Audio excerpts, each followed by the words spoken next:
Hello guys, ನಿಮ್ಗೆ ಇಷ್ಟು ದಿನದಿಂದ ನಮ್ಮ ಅಂಗಡಿ ಸೇಲ್ ತೋರಿಸ್ತಿದ್ದೆ. ಅದಕ್ಕೆ ಇವತ್ತು ನೋಡೋಣ ಬನ್ನಿ, ನಿಮ್ಗೆ ಡೈರೆಕ್ಟ್ಲಿ ತೋರಿಸ್ತೀನಿ ಇವತ್ತು ನಮ್ಮ ಸೇಲ್ ಯಾವ ತರ ಆಗಿದೆ ಅಂತ. ನೀವೆಲ್ಲ ಶಾಕೇ ಆಗೋಯ್ತೀರಾ ಇವತ್ತು ನನ್ನ ಸೇಲ್ ನೋಡ್ಬಿಟ್ಟು. ಬನ್ನಿ ತೋರಿಸ್ತೀನಿ. ನೋಡಿ ಗೈಸ್, ಇವತ್ತದು ಸೇಲ್ ಬಂದು ಇಷ್ಟೇ.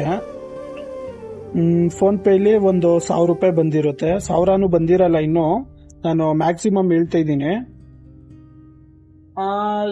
ಬಿಸ್ನೆಸ್ ಒಳ್ಳೇದು, ಹೌದು ಗೊತ್ತು, ನಮಗೂನು ಎಲ್ಲಾರ್ಗೂ ಗೊತ್ತು ಬಿಸ್ನೆಸ್ ಒಳ್ಳೇದೇ. ಬಟ್ ಬರೀ ಪಾಸಿಟಿವ್ ವೇಲ್ ಥಿಂಕ್ ಮಾಡಿದ್ರೆ ಒಳ್ಳೇದು, ನೆಗೆಟಿವ್ ವೇಲು ಥಿಂಕ್ ಮಾಡ್ಬೇಕು ನಾವು. ಇವತ್ತು ನಮ್ಗೆ ಯಾವ ತರ ಲಾಸ್ ಆಗಿದೆ ಅಂದ್ರೆ, ಒಂಚೂರು ವ್ಯಾಪಾರನೇ ಇಲ್ಲ ಇವತ್ತು. ಅರೌಂಡ್ 60 ಸಮೋಸಾನು ಹೋಗಿಲ್ಲ. 3 ಜನ ಕೆಲಸ ಮಾಡ್ತೀರಿ, ಒಂದ್ 500 ರೂಪಾಯಿನೂ ಮಿಕ್ಕಿಲ್ಲ ಅಂದ್ರೆ ವೇಸ್ಟ್ ಅಲ್ವಾ ಗೈಸ್? ಇಷ್ಟ ದಿನದಿಂದ ಎಲ್ಲಾರು ತಿನ್ಕೊಂತ ಇರ್ತೀರಾ, ಈ ಒಂದು ಸೇಲ್ ಎಲ್ಲ ಚೆನ್ನಾಗಾಗುತ್ತೆ. ಪ್ರಾಫಿಟ್ ಎಲ್ಲಾರು ನೋಡ್ತಾರೆ, ಬಟ್ ಲಾಸ್ ಆಗೋದ್ ಯಾರು ನೋಡಲ್ಲ ಗೈಸ್. ಇವತ್ತಂತೂ ತುಂಬಾ ಲಾಸ್ ಆಗಿದೆ. ಆಗ್ತಾ ಇರುತ್ತೆ ಬಿಸ್ನೆಸ್ ಮಾಡಿದೀರಿ ಅಂದ್ರೆ ಇದೆಲ್ಲ ನೋಡ್ಲೇಬೇಕು.